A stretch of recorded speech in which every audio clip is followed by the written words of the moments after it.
brakes. Let's see. Oh, that's it. That's it. That's it, baby. Just double check the time. All right. Yep. No, we're good. All right. Yep, perfect. All right, Shalom. All praise to the Most High. Yahweh, Bashem, Yahushai, Bashem, Rakah, Kodash. Forgot about the new thing. Yeah, man. Double honors to the elders and apostles, better known as the Greatmillstone. The water, wa Shalom. Honor salutations to the elect, the 1/3, our fellow laborers teaching the same and correct doctrines, the water. And death to 2/3 of the so-called Negroes, Latinos, and North American Indians. Today, we're here at the MAKAH Indian Nation Museum. It's really good. It's a really good place. A lot of information. Kind of a rare thing for a tribe to have so much of its heritage recovered. And known. Right? And being shared. Which is interesting because a lot of the research we did, of course, is coming through Google. And I don't know about you, brothers, but I had some like conflicting information, or at least numbers, as far as some of the numbers for the population, that what it was reduced to, down to about 600 people. Yeah. 654. Yeah.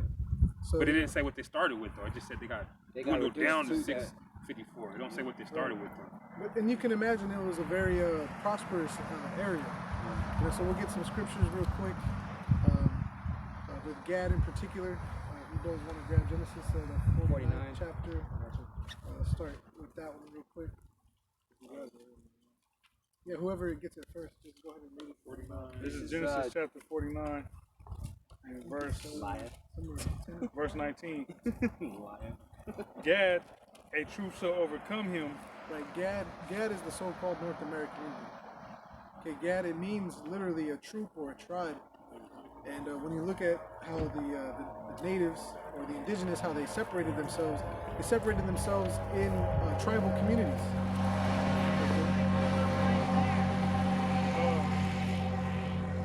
But he shall overcome at the last.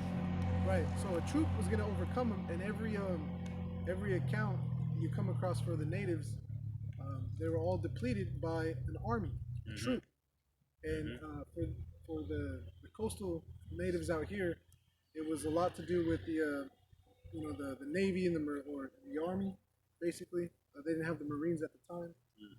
So a lot of it was with the Navy, Coast Guard, so it was just the regular army. But they came in and they would go to war with them, and they would inflate the numbers of what the natives had for warriors, so that they could get more reinforcements to come to help exterminate the natives. Sure. So that was one thing that I did find interesting, which showed that Gad is one of the warrior tribes of the Israelites. It's Reuben, Gad, and half the tribe of Manasseh, which make up the warrior tribes of the nation of Israel. And Gad is the so-called North American Indian. So they did have some warriors. It wasn't a lot in this region because it was kind of unnecessary. They didn't need. There wasn't a huge conflict here. Yeah. And that's why. Matter of fact, there's more for Gad too, right? This is well, that was it on that. Okay. Oh, where's the precept talks about blessed is he who that enlargeth Gad? Right. Okay, that's fine. Deuteronomy chapter 33, verse 20. And of Gad he said, blessed be he that enlargeth Gad. He dwelleth as a lion, and teareth the arm of the crown. Teareth the arm with the crown of the head. Yeah, and Gad is given a large space. Blessed is he that enlargeth Gad. He roameth, or he lives like a lion, basically, right? Dwelleth as a lion. He lives like a lion. He dwells like a lion. And a lion is known to have a huge expanse of land for one single male. Okay, so Gad has a huge expanse of land. Okay? There's a lot of, it's a Seahawk. Yeah. So that's a very evident that Gad, having all this land and the settlers coming which the first fort that was settled was actually settled by the Spaniards in the 1700s. And you had a lot of people that would come here and were actually making war, which is why they started getting more into that warrior spirit, because they had to. Yeah, they had to run them off out of their land. Yep. You had the Spaniards, you had the Japanese, you had the Russian, and the English or the British, whatever you want to call them. I said Japanese. You said Yeah, Japanese. he said Japanese. And the Japanese too. There was actually a story when you go into the entrance, a story of a Japanese boat that they got tore up at sea and floated for about 14 months, typhoon. and they made it this way, and only three of the people survived. 14. And, 14. yeah, only 3 people survived out of a crew of 14, and they took care of them for 2 years before they handed them over, but they so they found someone to give them to, basically. But they took care of them for 2 years, So just kind of showing how hospitable Jake or Israelites are. We're very welcoming into our society and into our cultures. And that's known when you go into these museums like this, because they had one section, one art gallery or glass section in particular, that showed all the trading that they had, because they're like, we found a lot of artifacts at one place called Ozette, now known as Neah Bay, where the artifacts were not from the tribe. Copper, things such as copper and certain type of baskets and things of that nature. And so they're like, look, there must be a trading that is taking place, which is exactly what we assumed, or at least the brothers came to the conclusion in doing your research and find out that they had iron tools or metal tools, things of that nature. So you were able to see those things within the museum. They were, if I could say, they were real skilled at wood crafting. All right, for this specific tribe, they were really skilled at wood crafting, and majority of their toolery and the equipment that they used, everything from their canoes to just small hand tools, was all wood based. Yeah, and it was very social, and a lot of that trading wasn't really trading; was gifts being given. Like if whoever hosted the gathering, it was on them to host it, and they would give gifts, and the people that came would give gifts too as well. Just letting you know that Gavs are social people. It's like Jake, man. We dwell in tents, man. We get along. We like to have barbecues and bullshit. Gavs the same way. Very family orientated and family based, which is opposite of the Edomite or the Caucasian, the so-called white man. Because the first thing they want to do is move out of the house and then move their parents into a retirement home. The first thing they want to do is destroy their own home.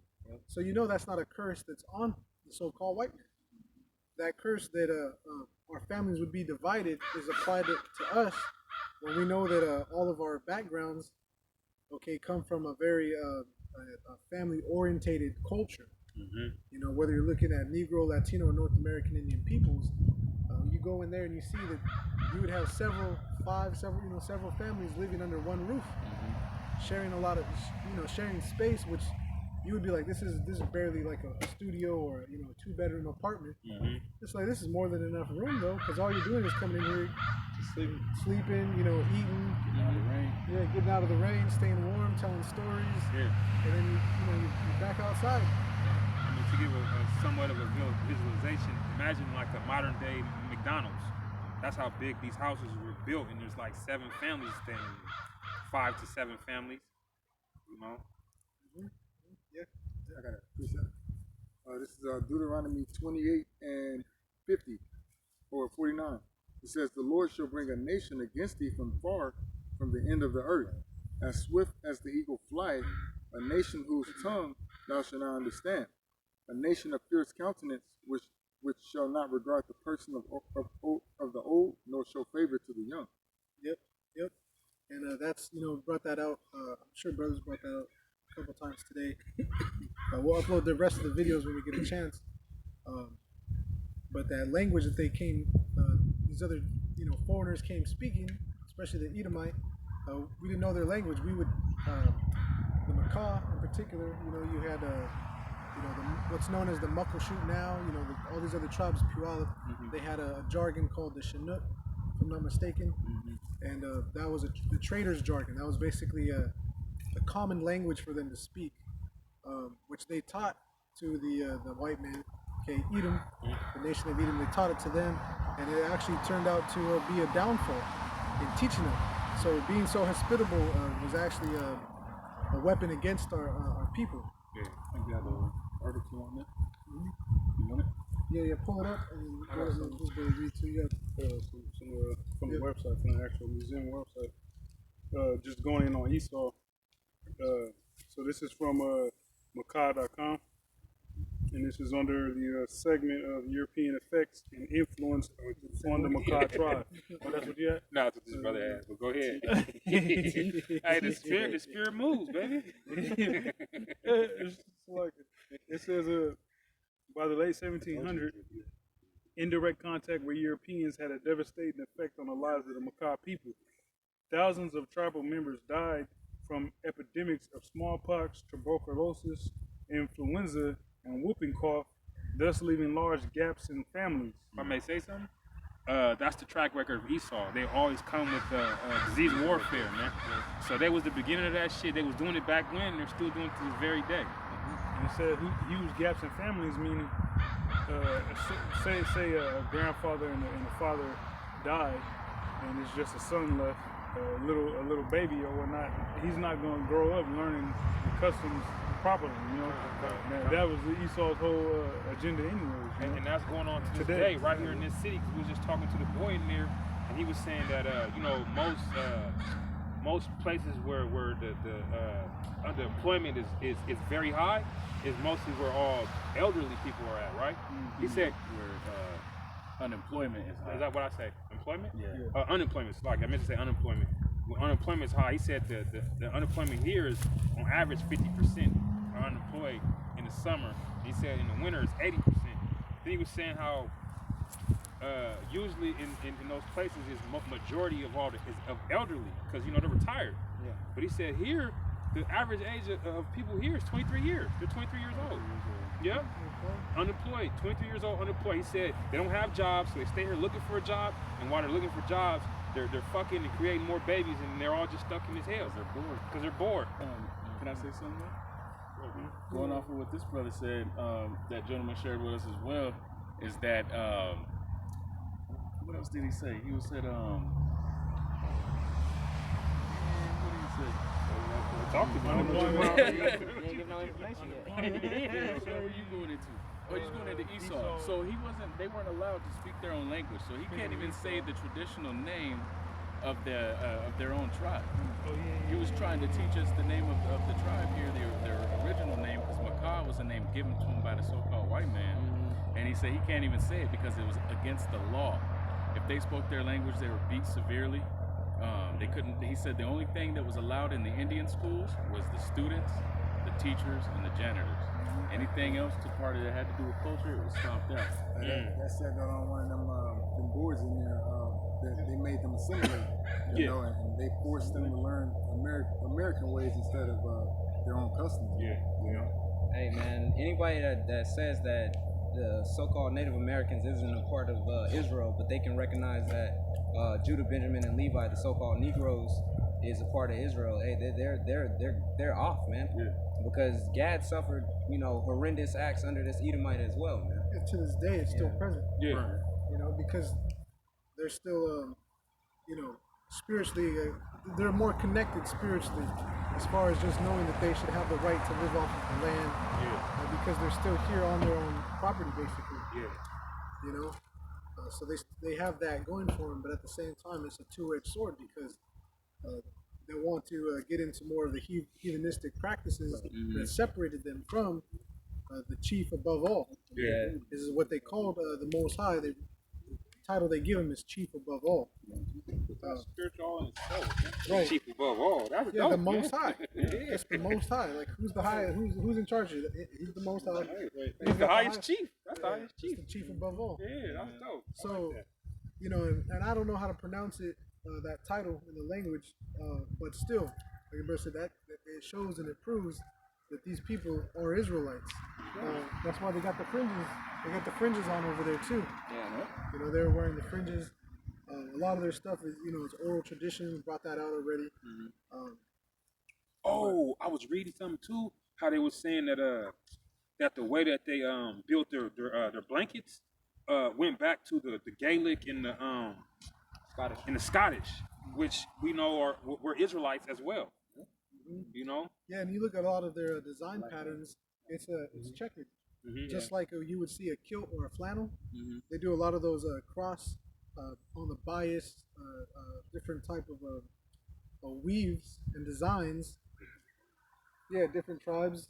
Even some of the stuff that was being traded, you could tell that they had a good, weave work. Really good weave work. Yeah. And for the coastal ones here, they didn't have. It mentioned how they couldn't. They didn't have goat or sheep like some of the other people. So they would use the dog fur, and they would treat it and knit it and spin it. Woodpecker. It's a woodpecker fur, dog fur, and Cattail. Cattail, seal. Yeah. So they utilized all the things they had around them, which was Jake. That's Jake's custom, is to be able to live off the land and do everything according within a balance. But again, they always Jake went off. No, the brother said from all things. When I was looking at the tools in there, a lot of them tools Esau uses today, man, and they make money off of them. Yeah, they had a comb, Chisel. Had a spoon. a lot of woodworking, drill bits, Hooks, They got fish drill hooks, bits. whale harpoons, all types of. They had awls, an awl for piercing. Yeah. They had awls for piercing. They had clubs. They even had what they called a wool beaters, which looked like a sword or a saber. Why would they have that? It looked exactly like a sword or a saber. Yeah. But just wood. But it was made out of wood, and it was for beating the wool to create the fabrics and stuff. You know who else did that was what they called on Puerto Rico. Taínos. They use wooden swords. Because they didn't want to kill each other. Well, continuing on, it says the unexplained loss of their family members caused the MAKAH unfathomable grief, confusion, and fear. Due to this, the transfer of traditional knowledge was disrupted, causing many of the old ways to be lost. Successive outbreaks of smallpox reduced the southernmost villages in 1852, striking just before the signing of the Treaty of Neah Bay, which that's all organized. You saw dwindle your numbers, and To then make you sign, yeah, exactly. Because you're gonna have no future.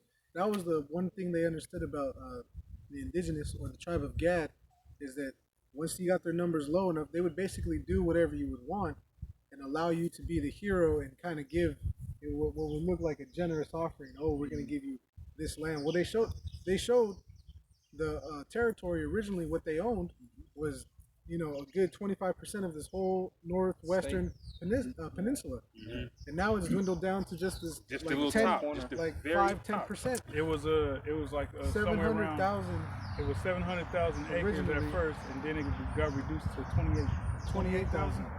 Yep, lower, less than 30,000 acres. So I mean, how do you live like that? Man, they took away fucking. That's like what? 80% of what they had, Yeah. if not more. Hey, that was he was also sharing with us that right across this is Canada right behind us. And they're part of the Canada tribe. They're Yeah. from over there. Their tribe is from Canada, not from the States. Yeah, because I asked them, I said, were you guys a part of the Medicine Creek Treaty? And I knew they weren't, but I forgot when I read it. And he's like, no, we were one of the only tribes in the United States that had a direct treaty with the so-called white man. And he said that there's a border out here that they can't even go visit their family anymore.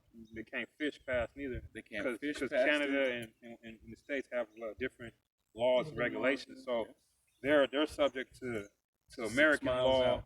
Yep. And if they go past the border, which is in the water, then they're breaking the law of Canada, and they can't fish over there. And that's their people up there. Yeah. And Apostle Hart's been going out and getting, hey, we need to bring out some more information about Canada. Well, that's prime time, man. That's the spirit moving. He shared that with us, and it's crazy because you can literally see the land. You can see Vancouver Island, right? So It is the Strait of Juan de Fuca. Yeah, that was the fort that was built by the Spaniards. I'm gonna read just one more paragraph. It says, on January 31st, 1855, the MAKAH villagers, represented by 42 MAKAH dignitaries, negotiated and signed a treaty between the United States and the MAKAH Indians. The negotiations between Governor Isaac Stevens and the tribal representatives were held at Neah Bay in the Chinook language with an English interpreter president. The MAKAH tribal forefathers knew it was up to them to protect their people's whaling, sealing, fishing, and village land rights from elimination. Certain rights were specifically outlined in articles in the treaty to ensure that the importance of continuing these traditional practices were clearly understood by both the United States government and future generations of MAKAH. In order to retain whaling rights and to protect the health, education, and welfare of the people, the MAKAH ceded, meaning they forfeited, gave over, the MAKAH ceded title to 300,000 acres of tribal land to the U.S. in 1859. Congress ratified the treaty, ushering in the beginning of radical cultural changes imposed on the MAKAH by the federal government and those who implemented them. So, in order for here it is, they just got decimated in numbers via successive outbreaks of smallpox and other diseases. All right, the numbers dropped. And then they signed a treaty. But in order for them to sign that treaty, they had to give over 300,000 acres of their own land to the devil, man. Yeah. And what has he done with it? With all that land, right? He just destroyed it more and more. And so there's a precept, a scripture in Job which says their hands shall seek to please the poor. And one of the things that they've done to please the MAKAH nation is to help excavate the Ozette village. Yeah. You know, 1970s. right. And so to this day, they still, have a relationship with all the people that have helped them, and they make mention of it within the museum. You see, so that's them trying to, seek to please the poor. Like, oh, it wasn't me, it was my forefathers. I'm not a bad so-called, and that's what they say, I'm not a bad white guy, that was my ancestors or whatever. See, I helped you. Right, yeah, I'm here to help you. Yeah, but your help isn't really help because that's like, that's like spit shining your shoes. You're not using no material. Right. The government gets more money from this museum than their own tribe. That's the spirit. It leads right to what I was going to say because the boy was telling us how, like, even though they stay here, like they don't own this land. He was like, he said if Gad was to become extinct or no longer be around, they would take this land for themselves. He said, in order for them to be able to capitalize off this land, they have to prove that they still exist, that this tribe still exists. Oh, can I say something on that? And he also said that being that there's no jobs here, most people leave to find jobs. And if you're not naturally born on this reservation, you have to be adopted back in. Even if you have the blood quantum, you can be full-blooded MAKAH, and if you're born off the reservation, you have to be adopted back in. He said, and it takes forever, and sometimes it never happens. He knows a lot of MAKAHs who are not enrolled in this tribe. And they're full-blooded. Mom and dad. Well, that's part of that craftiness that the so-called white man has, man. Unrighteous decrees that he creates. Isaiah 10:1. He writes unrighteous decrees. He prescribes this grievousness. This is grievous. You look up that word grievous. It's very hurtful. And that's what they're doing to the people. And that was the problem they had with the original village. What is it called? The Ozette? Ozette, yeah. The original Ozette village was the problem because they're putting these laws on them that you got to go to school and you got to participate. So people couldn't live within the original village, and they would have to stay somewhere closer to the school to be at the school, because if they weren't at the school, then who knows what would happen to them. So that same thing they did back then in the late 1800s, the same thing they're doing now in the year 2019. Yeah. You know, trying to decimate and remove, because when it talks about, the scriptures talk about the devil, the so-called white man, it tells you that his desire is as hell. He cannot be satisfied with it, man. This is Sirach chapter 12, verse 10. Never trust thine enemy, for like as iron rusted, so is his wickedness. Though he humble himself and go crouching, yet take good heed and beware of him, and thou shalt be unto him as if thou hast wiped a looking glass, and thou shalt know that his rust had not been altogether wiped away. Right. So he's never going to change. The so-called white man is never going to change. He's always going to be deceptive. He's always going to be trying to get one up on you, and that's what he's been doing since day one. I mean, they the MAKAH village, it had a drainage system that they used from the whale bones. So you know, nothing ever went to waste. And where does the so-called white man get the idea of a drainage system from? They'll say maybe the Romans and stuff, but where did they get it from? Right. Israelites. So everywhere we The go, Aztecs had aqueducts. a lot of the civilizations had that, but where did they get it from? Jacob is the former of all things. You know, from Adam, Noah, to his three sons, Ham, Shem, Japheth. Okay, and then from Shem come the majority of the nations today, even the chosen nation, the nation of Israel. So, like the brother mentioned, we're the former of all things. Okay, so it's evident that these are Israelites. That's why they're under these curses and they're catching all the persecution that's come upon them, and it's continuing to this day. You know?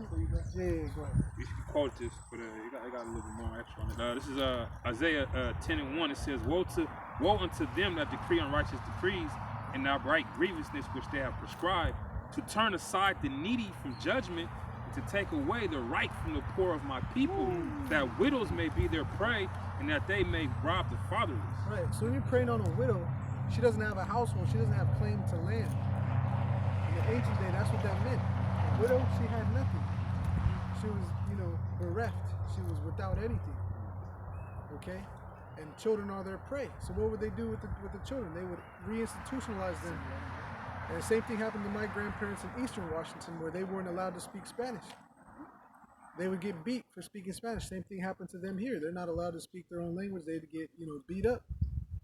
It's the same thing that's happened to you so-called Negroes. That's what I'm saying. Sounds similar to the Negroes coming over here in slave ships. Yeah, there's no new thing under the sun. That just proves that we're the Israelites. It doesn't happen to the Koreans. It doesn't happen to the Asians or the Arabs or none of these other people. Right. It's happening to our people. You see?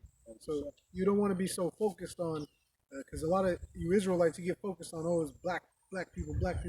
Man, to hell with that. There's only 3 tribes that are so-called Negro. Right. You got 9 other tribes. It said that the skin colors for these people range from a light brown to a very dark. It said this actually. Let me see if I can find that in the article. And you know what? It was being a Gadite, you always, it's very. I was reading something about the seal hunters, the whale hunters, and one quote was basically the guy saying how he liked the seal hunt, he liked the thrashing, he liked having to be in physical and spiritual fitness. He enjoyed it, and this brother was sharing, and they even had it on the wall that when they would hunt the whale, you'd harpoon him, and he'd have to jump on him and tie his mouth closed so that he wouldn't swallow water to drown, to fall to the bottom, and then they'd have to tie him up to the boat, and they'd have to row his ass back to shore. So it's very physical. That's something that an Israelite would do. That sounds like godlike powers to go out there in this ocean in a canoe that's only 20 to 30 feet. 8 man deep. 8 man at the very most. And to go and come back, and everyone's waiting for you in the village, like, who's coming back? And everyone always came home. And then, matter of fact, we were over in most at cases, because there are cases where right, in most cases. And then we were at this Gadite restaurant, and I was looking at some of the World War II. They had a placard, and it said they all came home. So everyone from this village that went out to World War II to fight, guess what? They all came back home, man. That's beautiful. And that happened. That was common, because it's a warrior tribe. The Native American as a general is a warrior tribe. Right now, if you jumped in this water, you wouldn't last Oh, shit. 15 minutes.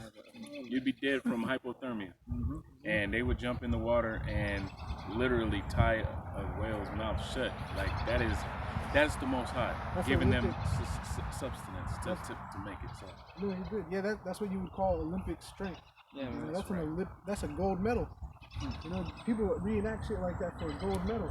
They do this on a daily basis to live. Why would say after the Most High giving them substance? He's not held him. Abomination, yeah. But he was keeping them, like he was preserving them, not through what they was eating, but just for them being gagged. And when you read 2nd Ezra 13 and like 41, 42, it said until the rest of the tribes were to come, the Most High, he stayed the tribes here because the three Negro tribes, the dark tribes, had to come here to the Americas. So the Most High pretty much sustained Gad, even though they was bugging out, eating whale and seal oil, seal butter and all. He preserved them until the rest of the tribes were to come to this region of the planet. Yeah, and that just shows the suffering and patience of the Most High, that He's gonna give you all this stuff, and this is what you put yourself in, eating things that are abominable. Mm-hmm. So it's all it shows His mercy, His faith, His terribleness, His truth and word, that He's not gonna lie. The Most High is perfect. It shows fair judgment for the fact that the reason Esau came so heavy down on Gad was going off, man. You know, so it's the Most High is justified in allowing Esau to come over here and prove his wickedness and do Gad as dirty as they did. You know, because Gad did deserve it, because they were all going off eating well and sealing all the rest of that. I do got that. I found that article. What you said earlier. This is Jeremiah 17:4. And thou, even thyself, shalt discontinue from thine inheritance that I gave thee, and I will cause thee to serve thine enemies in the land which thou knowest not. For ye have kindled a fire in mine anger, which shall burn forever. Yeah, hey, for the MAKAH, this wasn't even their original land. You know? Right. So, I mean, that's a lot of people associate that only with the so-called Negro tribes, but really it happened here to the Northern Kingdom as well, because you were migrated around all over the place. Once Edom got a hold of you, he carted you all over the place, man. He forced you to walk into other areas that weren't meant for you and your people. It was for another people's, and he was moving you guys all around. Yeah, even within the treaty of the Neah Bay, it states that the federal government has the right to first and foremost they had to cede their land over to Edom, and then in the treaty it says, okay, we're gonna move you from here to this reservation, and you have the right to do whatever the hell you want to from this line to this line, and from this different geographical regions that make up that reservation. But then it was saying if the federal government wants to move another native tribe onto your reservation, they got the right to do that. So here it is, it's just unrighteous decrees, as the brothers read, man. Esau kick you onto a reservation and tell you, okay, you have this right, and nobody can come here, and so on and so forth. But then he'll tell another tribe, or you got to get your ass on that same reservation. And then if they want to, they were saying that they can move them from that reservation and go station them somewhere else and take over that reservation if they find that there's something that they want on that reservation. They did that more recently with the pipeline up in the Dakotas. That wasn't too long ago, and that's why Gad was rousing up, because Esau was trying to go through their sacred burial grounds, and just take over their land. And I believe they put the pipeline up there, and it poisoned their water, man. It did.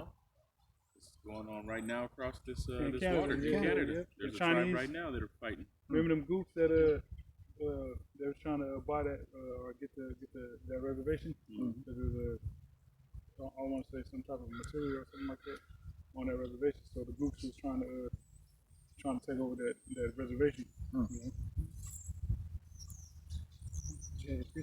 was Okay. You can hold something, man. I just an article. This is Jeremiah 16:9. For thus saith the Most High of hosts, the power of Israel. Behold, I will cause to cease out of this place in your eyes and in your days the voice of mirth and the voice of gladness, the voice of the bridegroom and the voice of the bride.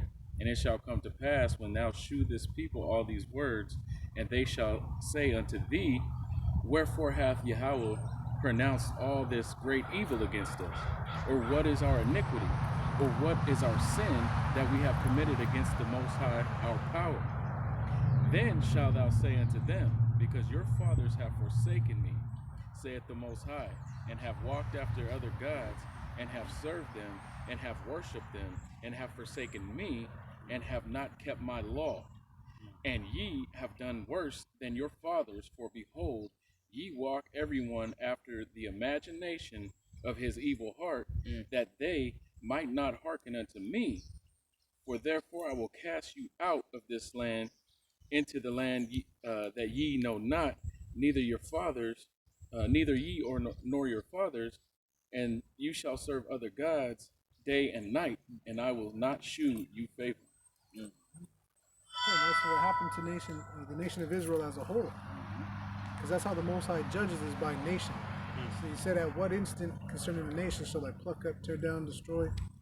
You know, it says, and if that nation were to repent, then he would repent of the evil which he has promised it. So it's evident. All the things that have happened to our people is because of what? Disobedience. So when one of us gets, so to say, punished or something, you know, it happens to all of us. Sure. And yet a small example of that, when they put Joseph into slavery in Egypt, you know, well, what happened to the rest of the family? They joined them. They all had to go. They all had to, you know, go down to Egypt for help. You know, which they didn't sell them to the Egyptians. They sold them to the Arabs. The Arabs. Ishmael. And Ishmael sold them to the Egyptians. But you see, you know, so you know, and they gotta pay. All these other nations, they have to pay because they've all played a hand at some point in our oppression. Whether it's the Chinese, the Arab, you know, the Edomite, the Hamite, you name it, they've all played a part. Okay, so you know, this is why this truth is only for the sincere of the nation of Israel, the sincere, the remnant, the small. You see, the Most High always deals with that small number. He dwindled down the populations of the indigenous to small numbers, right? So that what a greater number could come from that smaller number. He did it with Noah. You know, he did it with us in Egypt.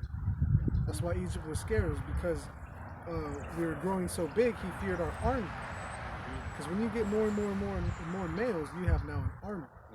And that's what some governor down in Oregon was afraid of. He said, "Look, we can't let the natives get with the Negroes, because the Negroes know our ways and they're going to teach the natives, and then they'll be an unstoppable force." He said basically that it was imperative to their white society, okay, that if they wanted to continue ruling, they needed to keep these two classes of people separate. Now, how spiritual is that? That's spiritual as not. Okay. Because the time wasn't appointed yet for the people to come together. Right. Anyway. Now is the time for the tribes, the so-called native, the so-called Latino, the so-called Negro, to come together under the name of Yahweh Bahashem Yahweh Shai. That's right. In spirit. That's right. Because the scripture tells us that our Father is a spirit and he must be worshipped in spirit. And we're spiritual people. You see? So you got to put away all these old customs that only brought your ancestors and your forefathers shame and despair. Okay? And you need to pick up your real heritage, man, and gain that understanding that was given to you, you know, since the beginning of time. Okay, that was meant for you as a people. You brothers got anything else? I know you got the article. I got the article. You reminded me of something as you was just saying. You know, that as that small number, a bigger number will grow. You know, it reminded me of two things actually. First, like if you got split ends in your hair's gonna stop growing. But if you cut those split ends, then your hair will grow back much faster. You know, that was one example. But then it reminded me of when we was in Egypt, how when we were being afflicted, we continued to multiply. Multiply even more. Yep. This is Exodus chapter 1. This is Exodus chapter 1 to the point, verse 12. It says, "But the more they afflicted them, the more they multiplied and grew, and they were grieved because of the children of Israel." There you go. That's it. So that's the same thing. And this is that article earlier we were speaking about how God has they get dark. All right, this is from Warpaths to Peacepipes.com. The article is titled "Northwest Coastal Native Americans," and jumping down a bit, it says Northwest Indians' physical characteristics. The physical characteristic of Northwest coastal Indians are dark brown eyes, prominent, cheekbones, straight black hair, and scantedness of beard, right? Scantedness of beard. Why you say scantily clad means it's a little bit, it's not a lot. Scantiness of beard, you know. Yep, that's it. And that's why you got a lot of people that'll say that the natives are Asiatic because they don't know that the so-called Asians, they come from the line of Shem. So we share a bloodline because of our ancestor Shem, which so does the so-called white man. So it's just him trying to discredit our heritage even more, because he's always trying to play you one up, you know. It says the skin color of native Indians vary from very light in some tribes, such as the Cheyenne, to almost black in others, such as the Caddo, and a yellowish color in such as the Flatheads. That's the point. And that's Israel his heritage is like a speckled bird, you know, where we range in shades of brown. So you can't, you know, it's not really so much a color thing, but it is an identifier. Okay, so that's very helpful. You brothers got anything else pertaining to the museum or the tribe? Yeah. Well, yeah, we got to get back on the road. We got, like I said, more stuff to upload, a couple more things to probably produce, and then hey, we'll see brothers next time. Shalom. Shalom.